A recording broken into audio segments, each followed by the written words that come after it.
আল্লাহ পাক রব্বুল আলামিন তিনি ইরশাদ করেছেন যে আল্লাহর বান্দাগণ এই দুনিয়াতে আমার 5টা হুকুম আদায় করবে না, আমি তাদের জন্য দুনিয়াতে শাস্তি প্রদান করব। আল্লাহ পাক রব্বুল আলামিন কোরআন কারীমে অসংখ্য জায়গায় ইরশাদ করেছেন, ওয়া আকিমুস সালাতা ওয়া আতুজ যাকাত, হে আমার মুমিন বান্দাগণ, ওয়া আকিমুস সালাত, তোমরা নামাজ কায়েম করো, ওয়া আতুজ যাকাত, এবং যাকাত প্রদান করো। আমার বন্ধুরা, আমার বাংলাদেশে বছর গবেষণা করে দেখা দিয়েছে 105 জন শীর্ষ ধনী তাদের জাকাতের টাকা যদি মানুষের মধ্যে দান করত, তাহলে 20 কোটি মানুষের প্রত্যেকে 3,62,000 টাকা করে তারা পেত। কিন্তু ইসলামে আমানত না থাকার কারণে দুঃখজনক ব্যাপার হলো সত্য, যমুনা টিভি নিউজ করেছে, 71 টিভি নিউজ করেছে, সময় টিভি নিউজ করেছে, বাংলাদেশে 4 লক্ষের অধিক মানুষ, 4 কোটির অধিক মানুষ তারা ঋণগ্রস্ত, ঋণ করে তাদের বাজার সদাই করে। প্রিয় ভাইয়ের আমার, বন্ধুরা আমার, আজকে যদি আমাদের জাকাত প্রদান থাকতো, আজকে যদি আমাদের জাকাত ভিত্তিক অর্থ ব্যবস্থা থাকতো, তাহলে গরিব, এতিম, মিসকিন, অসহায় কেউ রাস্তার মধ্যে মানুষের কাছে হাত পাততে হতো না। সকলে কিছু না কিছু করে তাদের জীবন পরিচালনা করতে পারত। ভাইয়ের আমার, বন্ধুরা আমার, জাকাত এত মূল্যবান, ইসলামের 5টি স্তম্ভের মধ্যে গুরুত্বপূর্ণ একটি স্তম্ভ হলো জাকাত। তাই আমাদের জাকাত প্রদান করতে হবে। আল্লাহ তাআলা বলেছেন যে মুসলিম জাতি জাকাত প্রদান করবে না, তাদেরকে আমি একটি শাস্তি দেব, তা হলো অনাবৃষ্টি বা অতিবৃষ্টি। ভাইয়ের আমার, বন্ধুরা আমার, আপনারা লক্ষ্য করলে দেখবেন গত কয়েক মাস ধরে অনাবৃষ্টি দেখা দিয়েছিল। জায়গায় জায়গায় সালাতুল ইস্তিসকা, নামাজের জন্য, বৃষ্টির জন্য নামাজ পড়া হয়েছিল। প্রিয় ভাইয়ের আমার, বন্ধুরা আমার, এমনকি বর্তমান আপনারা দেখেছেন রিসেন্ট সময়ে সিলেট সহ, তিস্তা নদীর পাড় সহ, উত্তরবঙ্গের সহ অনেক জায়গায় পানির নিচে তলিয়ে গিয়েছে, এবং কি সিলেট একের পর এক কয়েকবার করে বন্যা হয়েছে, তাদের বাড়িতে ডুবে গিয়েছে। পশু, গৃহপালিত পশু, অনেক গৃহপালিত পশু এই বন্যার পানিতে তারা চলে গিয়েছে, অনেকগুলো মারা গিয়েছে। সুন্দরবনের মধ্যেও অনেক পশু পাখি মারা গিয়েছে। প্রিয় ভাইয়ের আমার, বন্ধুরা আমার, তাই আল্লাহর বিধান যাকাত প্রদান করতে হবে। প্রিয় ভাইয়ের আমার, বন্ধুরা আমার, 2 নম্বরে শাস্তি, আল্লাহ পাক রব্বুল আলামিনের 2 নম্বরে হুকুম হলো, যারা ব্যবসা বাণিজ্য করে যে সমস্ত জিনিস ওজনে মাপা হয়, যেমন চাউল, গম, ডাল ইত্যাদি বস্তু, সবগুলো যেন মাপে ঠিকঠাক দেয়, মাছ সহ সবগুলো যেন মাপে ঠিকঠাক দেয়।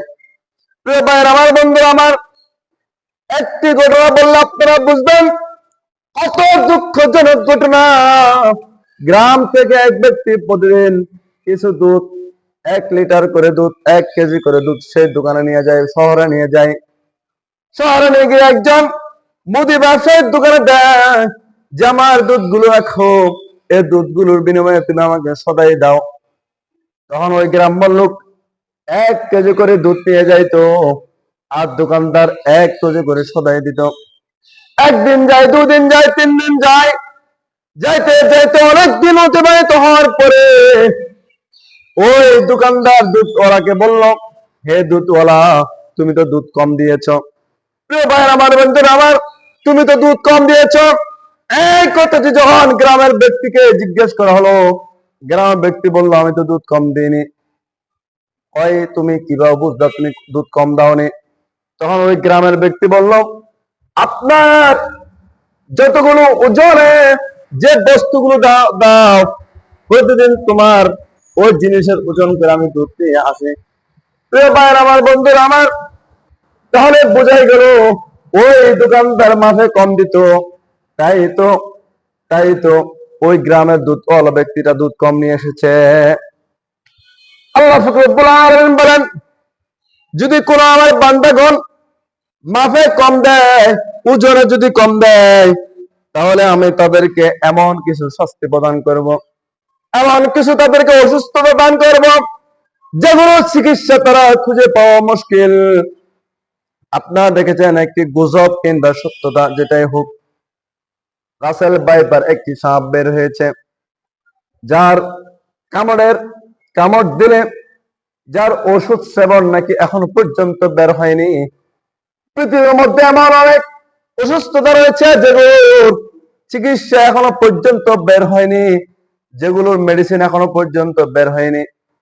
কারণ যে ব্যক্তি ওজনে কম দেয়, এভাবে যদি সমাজের মধ্যে ওজন কম দেওয়ার কথা ছড়িয়ে পড়ে, তাহলে আল্লাহ রব্বুল আলামিন তাদেরকে শাস্তি স্বরূপ তাদেরকে এমন কিছু অসুস্থতা দান করবে যেগুলো সারতে অনেক কষ্ট হয়। প্রিয় ভাইয়ের আমার, বন্ধুরা আমার, তৃতীয় নম্বর আল্লাহ তাআলা হুকুম, মা বন্ধু যেন পর্দা করে চলে।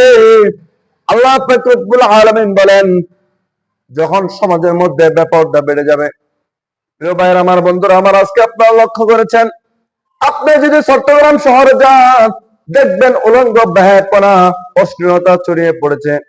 আপনি যদি ঢাকা, আমাদের বাংলাদেশের রাজধানী ঢাকায় অলিতে গলিতে আপনি যদি যখন দেখবেন বেহায়াপনা ছড়িয়ে পড়েছে। আপনি খুলনা যাবেন বেহায়াপনা, আপনি রাজশাহী যাবেন বেহায়াপনা, আপনি সিলেটে যাবেন বেহায়াপনা। বাংলাদেশে মুসলিম কান্ট্রি হওয়া সত্ত্বেও এত বেহায়াপনা বেড়ে গিয়েছে। আল্লাহ না করুক, আল্লাহ তাআলা আমাদের উপর গজব দিতে পারে। প্রিয় ভাইয়ের আমার, বন্ধুরা আমার, আল্লাহ, আপনারা দেখেছেন অবশ্যই ইউরোপ আমেরিকা সহ বিভিন্ন জায়গায় তারা এখন আর কোটটা পরে না। আগে একটা ছোট একটা জামা পরতো, তাদের স্থান ঢেকে রাখতো, আরেকটা জামা পরতো, তাদের গোপনাঙ্গ ঢেকে রাখতো, দুইটা প্যান্ট তারা পরতো। কিন্তু ইদানিং কালে আপনারা হয়তো দেখেছেন তারা এখন জামাও পরে না, তারা পুরো শরীরে প্যান্ট রাখা রাখে, তারা পুরো শরীরে অঙ্কন করে বিভিন্ন সাজে সজ্জিত হয় এবং তারা ডাইরেক্টলি উলঙ্গ তারা রাস্তায় চলাফেরা করে। তাদের দৈনন্দিন কাজ সবকিছু তারা সারাই, তারা কোনো কোটটা কোনো জামা পরিধান করে না। প্রিয় ভাইয়ের আমার, বন্ধুরা আমার, যখন বেহায়াপনা বেড়ে যাবে, আল্লাহ তাআলা মানুষের মধ্যে এমন একটা শাস্তি স্বরূপ দিবেন, ওইটা হচ্ছে দুর্ভিক্ষ বেড়ে যাবে, দুর্ভিক্ষ দেখা দিবে, সবকিছুর দাম বেড়ে যাবে।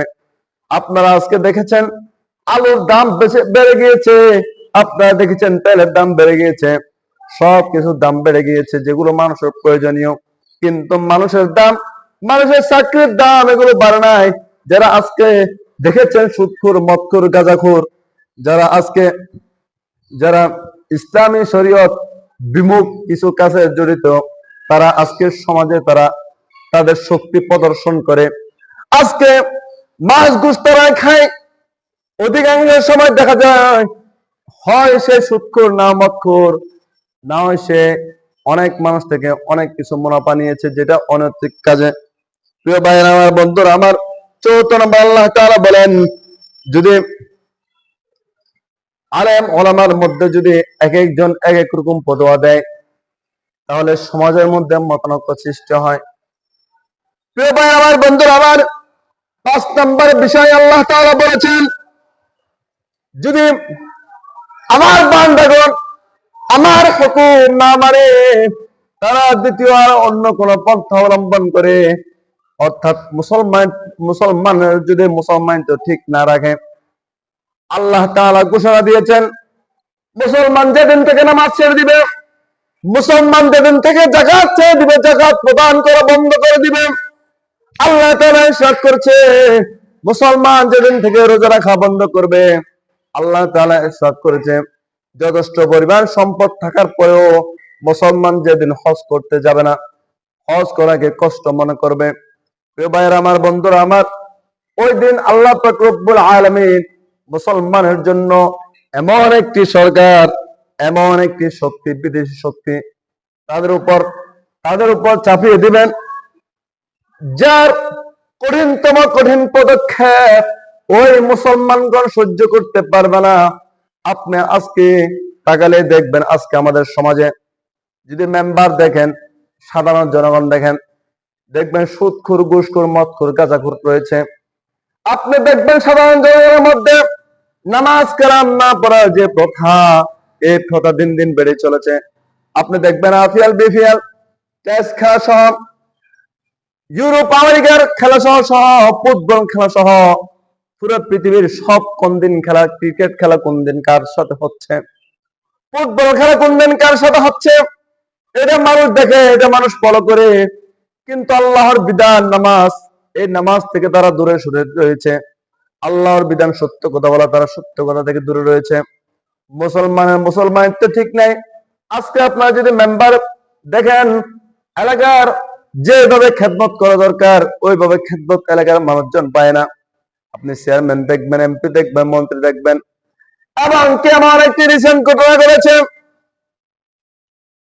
এমন কিছু সহজে মানুষ পাওয়া যায় যারা ঘুষ খাইতে খাইতে সামান্য ড্রাইভার থেকে অনেক বড় ধনী লোক হয়ে যায়। প্রিয় ভাইয়ের আমার, বন্ধুরা আমার, তাই আমাদের মুসলমানের তো ঠিক রাখতে হবে।